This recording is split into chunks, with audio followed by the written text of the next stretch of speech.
The NFL offseason is underway, and I have been severely inactive, and I truly do apologize for that. I've just simply neglected the YouTube. So if you forgot, I am your host, Javen Takar. Highly recommend to go and check out our TikTok at Run Amok Sports, where I am a lot more active, talked a lot more about the draft, and a little bit of free agency as well. Just did not have the time, I guess, to make full-fledged YouTube videos about it. But this summer, I hope to do so. I hope to be back in front of the camera for you guys. And today, we're going to go over two of the biggest trades that just happened yesterday as I'm recording this, maybe 2 days ago as you guys are watching this, that are going to really change the landscape of the NFL, I think, especially the first one that we're going to dive into. Let's just dive right into it. Myles Garrett traded to the Los Angeles Rams. Rumor after rumor, offseason after offseason, it was always, Myles Garrett was going to get traded. You know, the Browns are going to go in full-fledged rebuild mode, and they want to get rid of him. And finally, on June 1st, they pull the trigger, and Myles Garrett makes his way to the West Coast. Kind of insane. You know, I saw some rumors that, I believe it was Philly, Dallas, and the Rams were interested in Myles Garrett. I think 31, you can count the Browns, that 32 teams are interested in Myles Garrett, okay?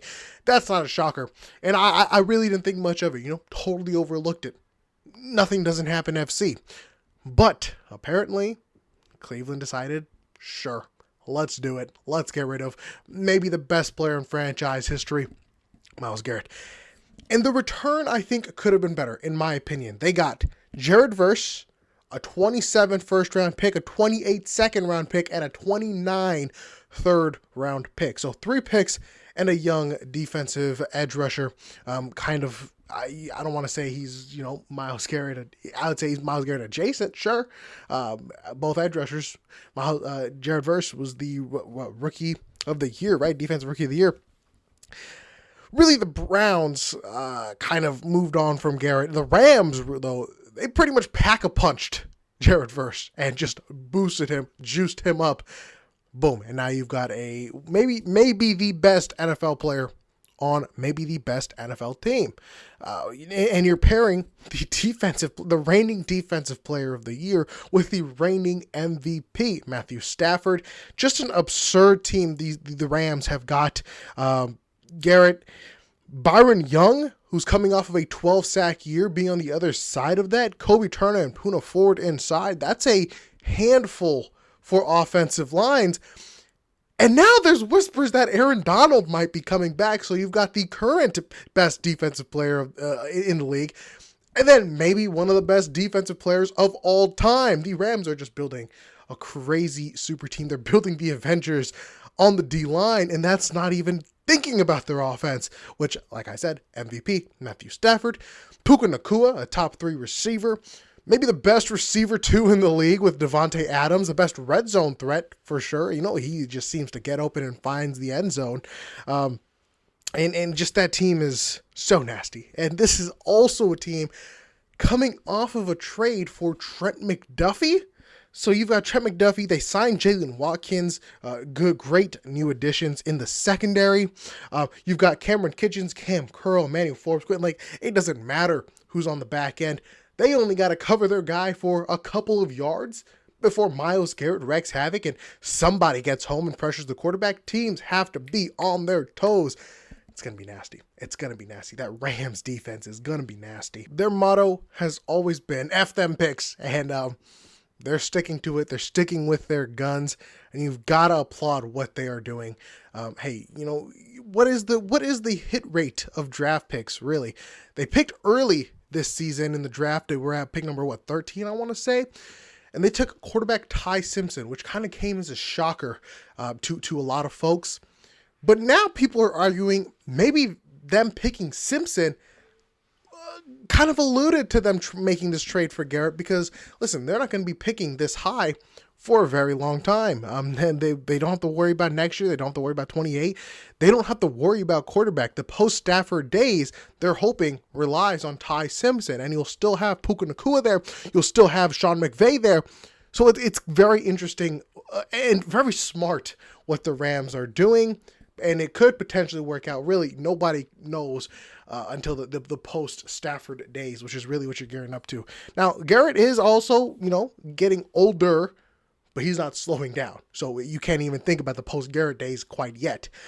I love the move really for the Rams. It's an A signing. It's an A+ move, not a signing. A+ trade for the Rams.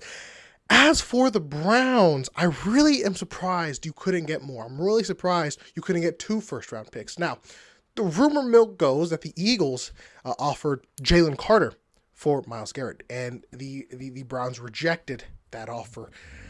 I don't quite know about that move. I think that Carter, I think his ceiling is a little bit higher than Verse's, but maybe the Browns think that the Rams picks are going to be better. I don't know, obviously, the Eagles trade comp, the picks that they were sending over officially, but that's what the rumor mill is saying.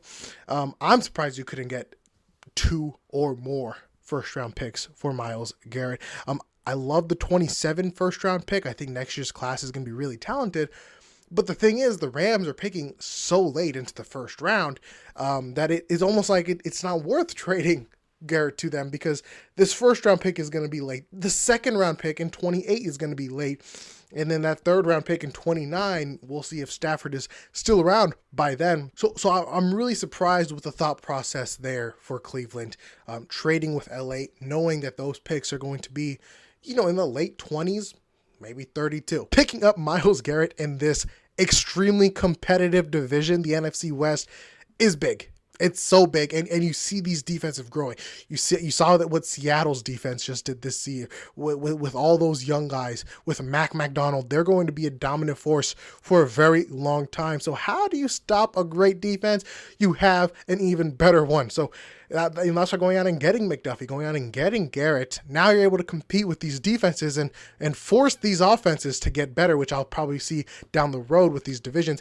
And you can't sleep on the Niners as well. Maybe a little bit biased, but I mean, they have such an electric offense, and that defense with Fred Warner and Nick Bosa, they're getting older, but they still have got that talent. And the Arizona Cardinals, well, we like to forget about them, I think, in the NFC West. Verse, I think, is a good player. I think he, again, Myles Garrett adjacent. He's aggressive, loves the bull rush. He gets after quarterbacks, that's for sure. And he fits the rebuild timeline, still young, still has, I want to say, 3 more years on his rookie contract. So it's hard to complain there. The Browns are a young team. They're going through a rebuild. So I guess they just wanted to bring down the age of the defensive line a little bit. In my opinion, it could have been better. I think they could have got a little bit more draft picks. Sauce Gardner went for more draft compensation. But hey, what do I know? What do I know? What do I know the Rams told Cleveland? What do I know that Cleveland was looking for? I was surprised. I was surprised to only see a single first round pick go. Credit to the Rams for being everlasting aggressive. Getting Myles Garrett and Trent McDuffie this offseason is just absurd. And if they weren't the Super Bowl favorites before, they have got to be the Super Bowl favorites now. Super Bowl's in SoFi Stadium. I'm sure they are hauling to get there, hauling to hoist the trophy in their stadium once again, right? And now let's talk about the second trade that went down yesterday. A.J. Brown to the New England Patriots. Not as exciting because this one was kind of more of a matter of time thing as opposed to being a surprise. And I think overall, both teams are going to be more happy with their compensation in this trade than the Browns and the Rams. Finally, the A.J. Brown fiasco era is over in Philadelphia. Late in the season, in the playoffs, you saw a lot of frustration boiling over him getting into it with Sirianni, a lot of drop passes. It just seemed like he was mentally checked out way early on. Now, I don't know if it's a coaching thing. There could have been some other behind-the-scenes stuff going on, but Brown was obviously dragging that team down. And who knows, if things were working out and chemistry was high, maybe Brown and the Eagles are hosting the Lombardi Trophy right now. Maybe they go a little deeper and don't get kicked in the first round of the playoffs. Who knows, though? Who knows? The writing was on the wall, and now the Patriots have got themselves the alpha receiver one that they so desperately needed, I think. And I really think that is, maybe, I don't want to say the only difference of why they didn't win the Lombardi, but I think it plays a major factor. I don't think that they had a guy that really could be that dog, especially against a talented Seattle defense. Now that's a receiving core of A.J. Brown, Romeo Doubs, who they went out and signed in this free agency, Kayshon Boutte, Mac Hollins, Pop Doug, Kyle Williams, all those guys that they had last season as well. Just like how I said the Rams pack a punch Jared Verse, I kind of think that the Patriots pack a punched and upgraded Stephon Diggs. I think that that's what Brown can be. I think he's going to be a better Stephon Diggs, more of a leader. Asterisks on that. You know, we saw what happened in Philly. I think that Brown is going to enjoy being in New England a little bit more than Philly, though. He's posting baby pictures. It seemed like he wanted to be in New England for quite a long time. I remember when they won the Super Bowl, he had a Edelman jersey, I believe. Or honestly, it might have been a Brown jersey. Who knows? But I think he's going to enjoy it more. He's reunited with Mike Vrabel. And props to Philly for sending him to New England as opposed to sending him to somewhere where he maybe didn't want to go. So Eagles definitely did him right. And I think it's going to be a great pickup for Drake May. Again, that familiarity with Mike Vrabel. Hopefully the antics are over with and they're in the past and he can just focus on helping this young team out and trying to return to the Super Bowl. For the Eagles, I think they're going to be totally fine. I don't think that they're going to miss a beat at all. Devonta Smith as receiver 1, I think is going to be really good. I think as a receiver 2, he was being held back a little bit. And I think Philly were trying to cater to Brown a little bit. So I think him being able to take over games now, I think it could get nasty. And they kind of planned for this, I want to say, in the first round when they traded up to pick up Mekhi Lemon. I think Mekhi Lemon has potential to be the best receiver in this entire draft class. And now he's going to be able to shine. I think that Eagles are going to be able to share the ball a lot more. We'll see what happens. I know some people are saying, Brown was a big part of that offense. I kind of lean to digress. I think that whatever Brown could do, I think Devonta Smith can do, and more, potentially.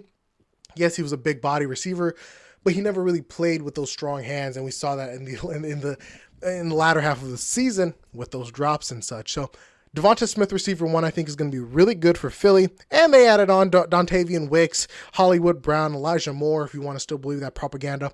So they do have some bodies at receiver. You got to believe in Jalen Hurts. You got to believe in Saquon Barkley. The Philadelphia Eagles are not going to miss a beat, and I really believe, they probably will be in the playoffs of this season.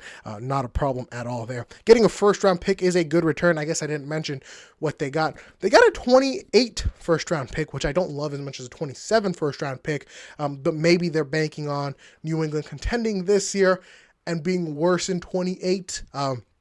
Very interesting there. They did get a 27 fifth-round pick. So I do think getting a first-round compensation for A.J. Brown is good.